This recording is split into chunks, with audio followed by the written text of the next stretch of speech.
Carmel റോഡിൽ സംരക്ഷണ ഭിത്തി തകർന്ന് വൻ അപകട ഭീഷണി. വാഴക്കുളം സെന്റ് ആന്റണീസ് കപ്പേള ജംഗ്ഷനിൽ നിന്നും തെക്കുമല, കാവന എന്നിവിടങ്ങളിലേക്കും 3 സ്കൂളിലേക്കും മഞ്ഞള്ളൂർ കുടുംബാരോഗ്യ കേന്ദ്രം എന്നിവിടങ്ങളിലേക്കും പോകുന്ന തിരക്കേറിയ റോഡിന്റെ ഒരു വശം 20 അടിയോളം നീളത്തിലാണ് കരിങ്കൽ കെട്ടും റോഡും ഇടിഞ്ഞ് തകർന്നിരിക്കുന്നത്. 15 അടിയോളം താഴ്ചയുള്ള ഈ ഭാഗത്ത് റോഡിലേക്ക് കയറിയും പലയിടങ്ങളിലും വിള്ളൽ കാണപ്പെടുന്നുണ്ട്. 50-ലധികം സ്കൂൾ ബസ്സുകളും നിരവധി വാഹനങ്ങളും ദിനം പ്രതി ഇതുവഴിയാണ് സഞ്ചരിക്കുന്നത്. Infant Jesus high school, Carmel school, Chavara academy എന്നീ സ്കൂളുകളിലെ വാഹനങ്ങളും കടന്നുപോകുന്ന പ്രധാന റോഡാണ്.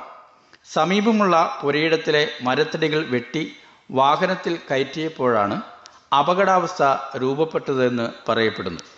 തടി വാങ്ങിയ വ്യാപാരി തന്നെ റോഡിന്റെ സംരക്ഷണ ഭിത്തി കെട്ടി നൽകണമെന്ന് പ്രദേശവാസികളുടെ ആവശ്യം ഉയരുന്നുണ്ട്. സ്കൂൾ അധികൃതർ കലൂർക്കാട് PWD അസിസ്റ്റന്റ് എഞ്ചിനീയർക്ക് പരാതി നൽകി 3 ആഴ്ച കഴിഞ്ഞിട്ടും റോഡിന്റെ സംരക്ഷണ ഭിത്തി പുനർനിർമ്മിച്ചിട്ടില്ല. സ്കൂൾ വിദ്യാർത്ഥികൾക്കും മറ്റ് യാത്രക്കാർക്കും വലിയ സുരക്ഷാ ഭീഷണി പരിഹരിച്ച് വിദ്യാർത്ഥികളുടെയും മാതാപിതാക്കളുടെയും ആശങ്ക ഉടൻ പരിഹരിക്കണമെന്നാണ് ജനങ്ങളുടെയും സ്കൂൾ അധികൃതരുടെയും ആവശ്യം. News desk, Vazhakulam.